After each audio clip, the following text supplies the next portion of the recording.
दिल्ली सरकार जहां लगातार यमुना सफाई के ऊपर ध्यान दिए जा रही है, लेकिन अब जब बड़े ही धूमधाम के साथ भारत देश में नवरात्र का त्यौहार खत्म हुआ है, उसके बाद हम देख रहे हैं जब आज हम यमुना घाट पहुंचे, हमने देखा कि यहाँ की स्थिति काफ़ी ज़्यादा भयावह नज़र आ रही है। थोड़ा कैमरा आप घुमाएं तो उस तरफ मैं आपको दिखाऊं कि जो आप वो देखेंगे जहाँ पर ये डस्टबिन लगा हुआ है।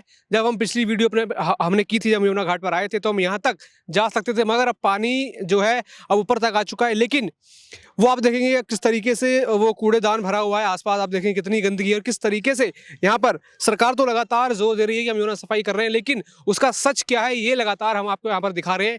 वो आपने देखा। अब इस तरफ जरा नज़र मारिए कि जो मिट्टी वाले स्थान पर है वहाँ पर भी किस तरीके से डस्टबिन जो है ओवरफ्लो है, किस तरीके से उसका निपटारा बिल्कुल भी नहीं किया जा रहा। ये लगा दिए, ये बस ये दिखाता है कि बस आपने डस्टबिन लगाए, खाना पूर्ति की और प्रशासन के लोगों का 1% भी यहाँ ध्यान नहीं है। वो पूरी तरीके से ओवरफ्लो और यहाँ नीचे तक पूरा जितना भी वो कचरा है या जो भी लोग यहाँ पर आ रहे हैं अपनी धार्मिक चीज़ें कर रहे हैं, उन सबका जो भी वेस्ट कहा जाए इसको, वो यहाँ पर आ रहा है पूरी तरीके से घाटों पर फैला। और अभी भी लगातार लोग आ रहे हैं और जो भी है यहाँ पर कई सारा सामान यहाँ पर फेंक रहे हैं। विशाल जी, लगातार हम यहाँ आते रहते हैं, आप भी हमारे सच्चाई से अवगत कराते हैं, लेकिन ये जो हाल अब हम देख रहे हैं 9 दिन बाद जब नवरात्र खत्म हो गई, जल भी ऊपर आ चुका है, सफाई लगातार चल रही है, मशीन पीछे हमारे एकदम लगी हुई है, लेकिन लोग भी लगातार लगे हुए हैं कि और गंदा किया जाए। क्या है ये लोग जानबूझ के कर रहे हैं या फिर कुछ सरकार ध्यान नहीं दे रही या फिर बस खाना पूर्ति वाली चीज़ करी गई है?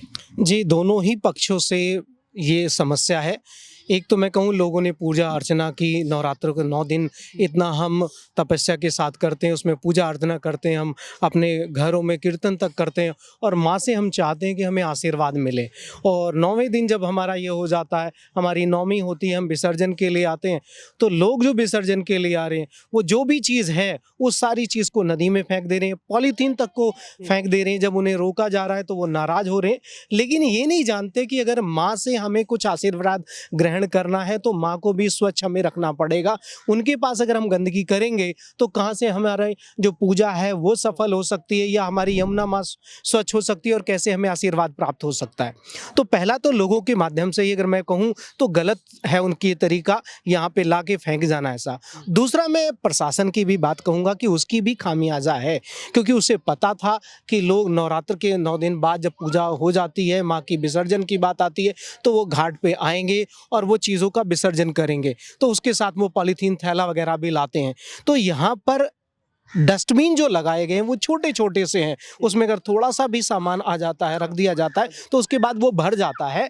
तो वहाँ पे अगर सरकार संवेदनशील होती है, जिस विभाग को यहाँ दायित्व दिया गया है, चाहे वो सिंचाई विभाग हो, चाहे एमसीडी हो, चाहे दिल्ली सरकार हो, कोई भी हो, उसकी ये जवाबदेही बनती थी कि यहाँ पे लाके बड़े डस्टबिन वो 2-3 अलग अलग जगह पे प्लेस कर देते। बेशक 2-4 दिन के लिए आप रखते, क्योंकि 2-4 दिन के बाद ये बात नहीं रह जाएगी, थोड़े बहुत ही लोग आएंगे। लेकिन अभी तो इतने लोग आ रहे हैं, हज़ारों की संख्या रोज आ रही है और वो अपने साथ एक एक थैला भी ला रहे हैं, तो उसके भरने में समय नहीं लगता, तो भर जाता है। अब मैं देख रहा हूँ कि डस्टबिन भी भर गया, उसके आस पड़ोस में लोग दिखा रहे हैं हम जागरूक हैं, हमें वहाँ फेंकना है, लेकिन जब उसके अंदर जगह ही नहीं है, आपने खाली नहीं किया है, तो कहाँ से हो सकता है? देखिए, बड़े डस्टबिन की तो बात आपने करी, मैं आपको टोकूंगा, माफी चाहता हूँ, बड़े डस्टबिन की बात आपने करी, लेकिन अगर छोटा भी है तो उसको भी मेंटेन करना बड़ी बात बनता है। दोनों बात बनती है।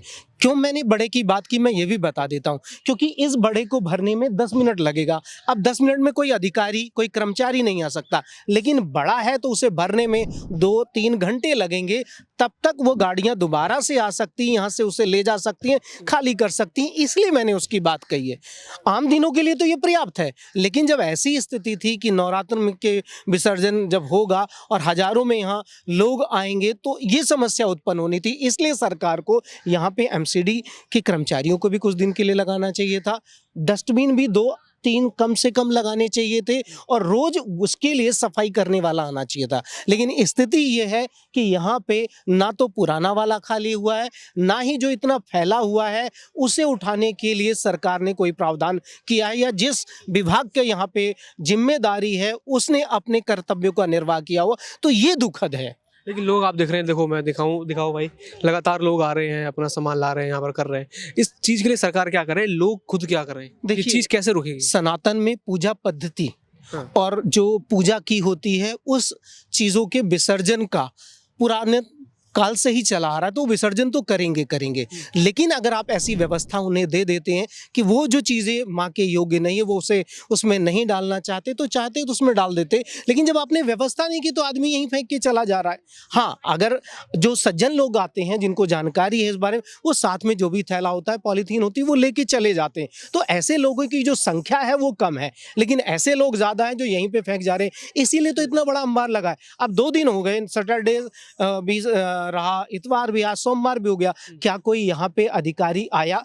क्या कोई कर्मचारी आया उसे उठाने के लिए? केवल फ्रेंड्स ऑफ यमुना फाउंडेशन यहाँ पे जो उठा लेता है, रख देता है उनके सहयोगी के रूप में, लेकिन उसकी भी अपनी क्षमता है। उसके साथ भी जो लोग हैं वो स्वेच्छा से जुड़े, कोई पेड वर्क पर्सन थोड़ी है। तो इसलिए सरकार, जो भी यहाँ पे संगठन सरकार का है, जो इसके घाट को देखता है, उसकी जिम्मेदारी बनती है कि यहाँ पे उस कूड़े को जो फेंक के जा रहे हैं लोग, वो लेके जाए। देखिए बहुत से लोग आए, सीधे पन्नी उन्होंने फेंक दी, तो आप उन्हें क्या कह लेंगे? लेकिन यहीं पर दूसरी बात और भी आती है कि 2-4 दिन लोग ऐसे आ रहे हैं जो पूरा फेंक दें, लेकिन यहीं पे अगर कोई पुलिस वाला नियुक्त होता, कोई एमसीडी का कर्मचारी नियुक्त होता जो उन्हें इस चीज़ का कह सकता, यहाँ पे 2 नोटिस बोर्ड लग जाते कि भाई केवल आप पूजा सामग्री को फेंकिए, थैले को या जो आप गत्ते लाते हैं या जो पॉलीथीन लाग रहे हैं इसमें ना फेंके, तो लोग जो है डर के मारे ना फेंकते। लेकिन सरकार ने ऐसा किया नहीं, या उस विभाग ने नहीं किया जिसकी यहाँ की जिम्मेदारी है। सरकारों को समझ आ रहा है कि मात्र मशीन लगाना ही शायद काफ़ी नहीं है।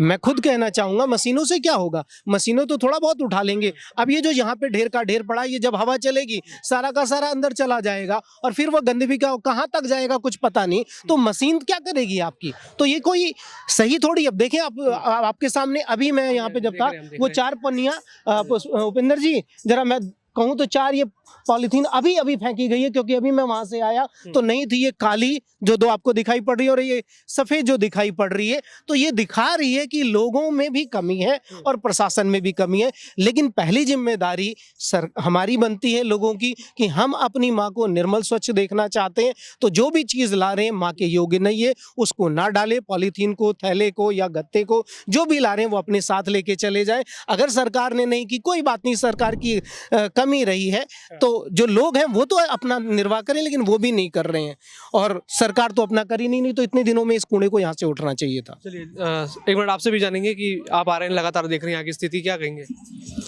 जी, लोगों को नहीं डालना चाहिए।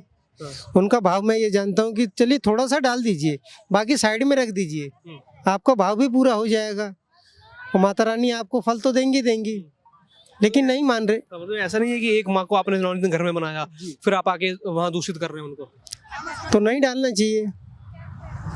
तो कैसे आएगी जागरूकता? क्या लग रहा है आपको? जागरूकता है नहीं, सरकार को भी मतलब साथ में आना चाहिए। अगर मैं कहूँ इस बात को लेकर जागरूकता, भारतीय लोग जो होते हैं खासकर समझते कम है, उन्हें समझाना पड़ता है। तो वो क्या है, डर के माध्यम से।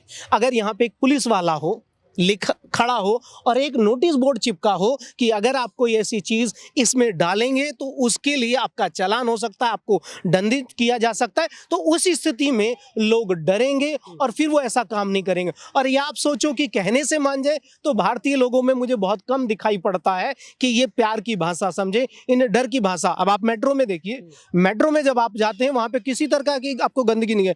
टॉफी भी खाता है आदमी तो जेब में डाल लेता है, क्योंकि उसे पता है कैमरे में आ जाऊंगा, मुझे कोई अधिकारी जो होगा वो फाइन लगा देगा, मुझे फाइन देना पड़ेगा। तो वहां डर के मारे वो पूरी सचेतता दिखाते हैं और किसी प्रकार की गंदगी नहीं करते हैं। तो क्या सरकार ने ऐसा प्रावधान यहाँ किया?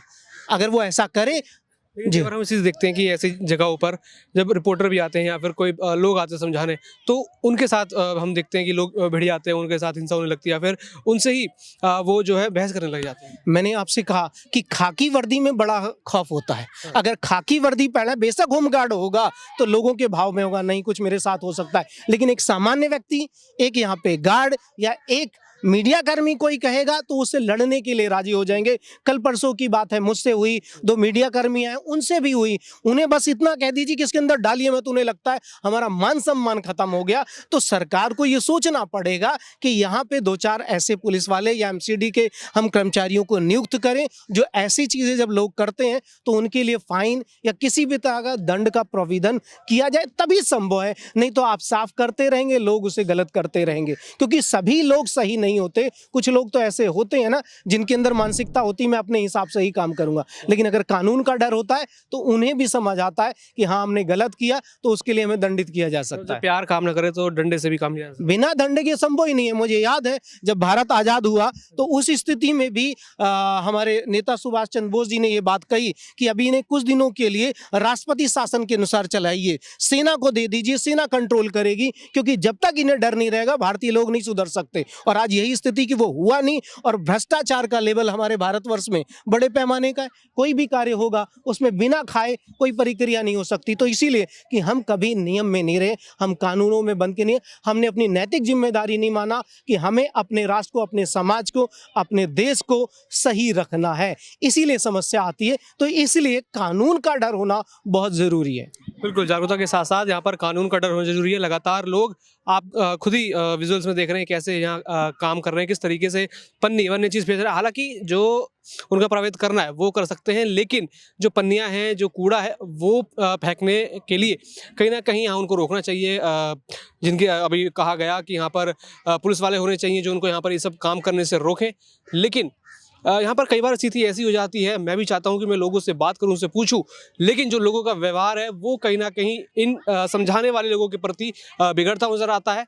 क्योंकि आप इस देश में धर्म के नाम पर उनको भड़काकर वोट तो ले सकते हैं, लेकिन यहाँ पर धर्म के नाम पर अगर कोई अच्छी चीज़ आप समझाने जाते हैं तो आपको एक अलग नज़र से यहाँ पर देखा जाता है। आपके साथ शायद दुर्व्यवहार हो या फिर आपसे ही यहाँ पर बहस करे जाने लगे। तो लगातार हम आपको दिखा रहे हैं किस तरीके से यमुना घाटों पर ये चीज़ें हो रही हैं और किस तरीके से लोग अब खुद हिस्सा बन रहे हैं नदियों को गंदा करने का।